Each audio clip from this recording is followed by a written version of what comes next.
पहले पॉलिटिकल में ये बताइए कि इस समय पॉलिटिकल अवेयरनेस हमारे समाज में पहले की तुलना में कम है या ज़्यादा है? जिस समय पॉलिटिकल अवेयरनेस बहुत ज़्यादा है, उस समय सिविल सर्वेंट की एक-एक हरकत पे समाज ध्यान रखेगा।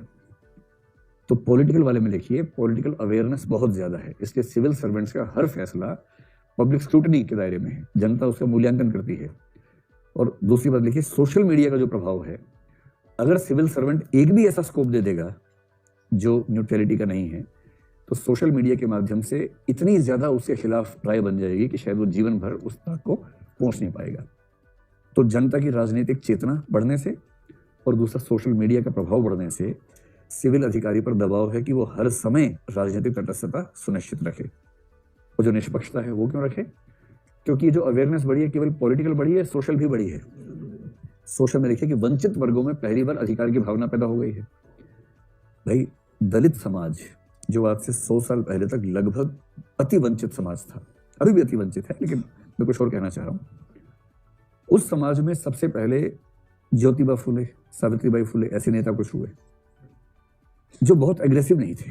20th सेंचुरी की शुरुआत में तमिलनाडु की तरफ कुछ एग्रेशन देखना शुरू होता है और महाराष्ट्र में अंबेडकर आ गए।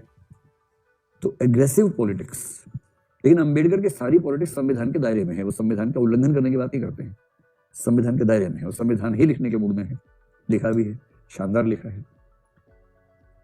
उसके बाद बाबू जगजीवन राम बने फेस भारत के दलितों का, जो कांग्रेस के नेता थे, हर मंत्रिमंडल में रहे, लेकिन जो एकदम इस भाव में थे कि बस एक दलित व्यक्ति नेता है ना, केंद्र में मंत्री है ना, बस काफी है, इतना काफी है, शांत एकदम नरम दल।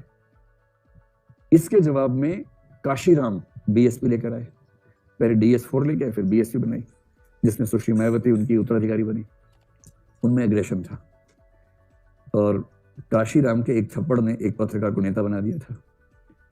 उस पत्रकार का नाम है आशुतोष, जो आम आदमी पार्टी के नेता हैं। एक बार कुछ उड़पड़ांग सवाल पूछा तो काशीराम थप्पड़ मारा कस के, उससे वो प्रसिद्ध हो गए बहुत ज्यादा, और ये बहुत प्रसिद्ध बात इंडियन जर्नलिज्म में चलती है।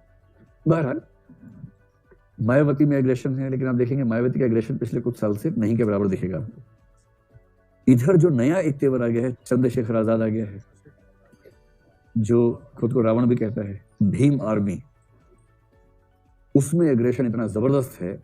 मैं एक खास बात आपसे कह रहा हूं, अगर समाज का सबसे वंचित वर्ग इतने एग्रेशन के साथ सामने आ पा रहा है, तो ये अपने आप में एक अचीवमेंट तो है ही कि कम से कम उस समाज के पास अपनी बात इस तरह से कहने की शक्ति आ गई है, हिम्मत आ गई है।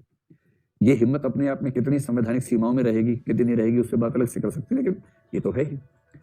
और जिस समाज में वंचित वर्गों में इस तरह के तेवर हों, उस समाज में कोई सिविल सर्वेंट अगर किसी सामाजिक समूह के साथ ठीक बर्ताव नहीं करेगा, तो वो सिविल सर्वेंट ठीक से चल पाएगा या चलना मुश्किल हो जाएगा, उसके लिए चलना मुश्किल हो जाएगा। इसलिए एक ऐसे दौर में जब वंचित वर्ग अपने अधिकारों को मांग रहे हों ठीक तरीके से, सिविल सेवकों को निष्पक्ष होना ही पड़ेगा।